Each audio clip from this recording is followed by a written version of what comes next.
So after yesterday's explosive impeachment hearings in the House of Representatives, Donald Trump decided it was time for him to go out, not talk to Congress, but talk to reporters, or essentially yell at reporters because they had a helicopter going in the background. And to be honest, this was one of the more bizarre and unhinged press conferences the president has probably ever given.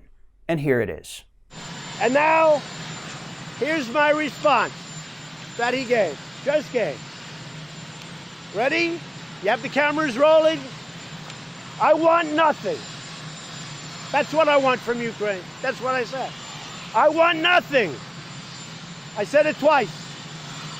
So he goes, he asked me the question, what do you want? I keep hearing all these things. What do you want? He finally gets me. I don't know him very well. I have not spoken to him much. This is not a man I know well. Seems like a nice guy, though. But I don't know him well. He was with other candidates. He actually supported other candidates. Not me. Came in late. But here's my response. Now, if you weren't fake news, you'd cover it properly. I say to the ambassador in response, I want nothing. I want nothing. I want no quid pro quo.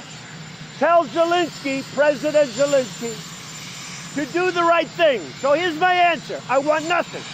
I want nothing. I want no quid pro quo. Tell Zelensky to do the right thing. Then he says, this is the final word from the President of the United States. I want nothing. Thank you, folks. Have a good time. I'm going to Texas.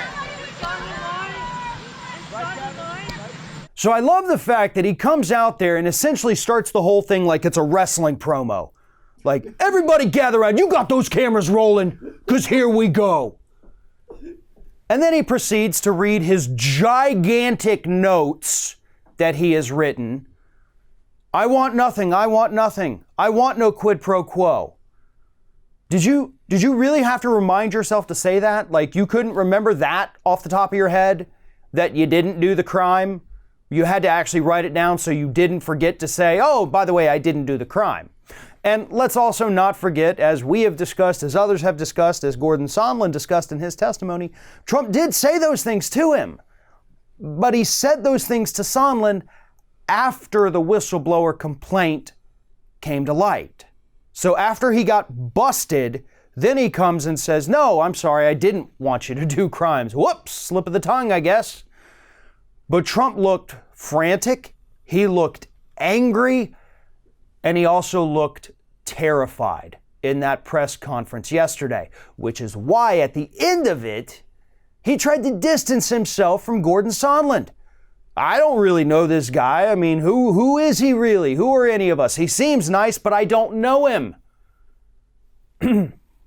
Gordon Sondland gave you $1 million. You know him. He gave you $1 million for your inauguration party. You know him. You chose him to be the ambassador to the EU based on the fact that he gave you $1 million. You know him. There are pictures now going around of you and Melania walking and talking very friendly with Gordon Sondland. You know him. There's pictures of Gordon Sondland speaking to you aboard Air Force One. You know him. You know him very well. You know who he is. You know what you directed him to do. You are not going to distance yourself from the man who just threw you under the bus. But that is what Trump is going to try to do. And I guarantee you we're going to see that talking point come out of more and more Republicans throughout this country. They're going to say, well, how was he supposed to know this guy? He has no idea who he was. So I want you to repeat everything that I just said. $1 million.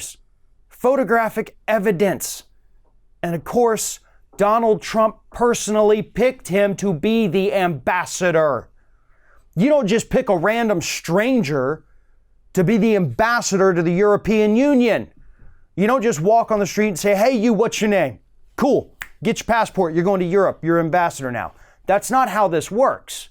But that's how Trump wants his followers to think that this worked. But it's not. Sondland knew what he was talking about. He came prepared yesterday. And he came prepared to throw every single person under the bus. And why is that? Well, Amanda Marcotti, writing for Salon.com, explained it perfectly.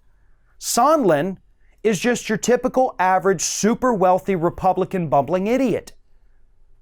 And now suddenly he finds himself embroiled in this massive criminal investigation, and he wants nothing to do with it. He just wanted to give his money to Trump, get this ambassadorship, have a lot of fun doing it, but now he's involved in this organized criminal enterprise. And he wants out. This isn't what he signed up for. This isn't what he wanted, and he certainly doesn't want to go down for protecting anybody. So Sondland's going to keep throwing people under the bus if he has to. And Donald Trump is going to keep claiming that I've never met the man if he has to do that. Donald Trump, that's going to be his standard defense for most of these people. I don't know him. I've never met this person. Who are they again? Why are they dressed like that? And eventually, mark my words, there will come a day when he is going to say something similar about Rudy Giuliani. You just wait. Thanks for watching, everybody. And don't forget, if you like what you see here, like, comment, share, and subscribe to our channel. And now you can also become a member of Ring of Fire and get exclusive early access to certain Ring of Fire videos all throughout the week. Just click on the little join button right below the video.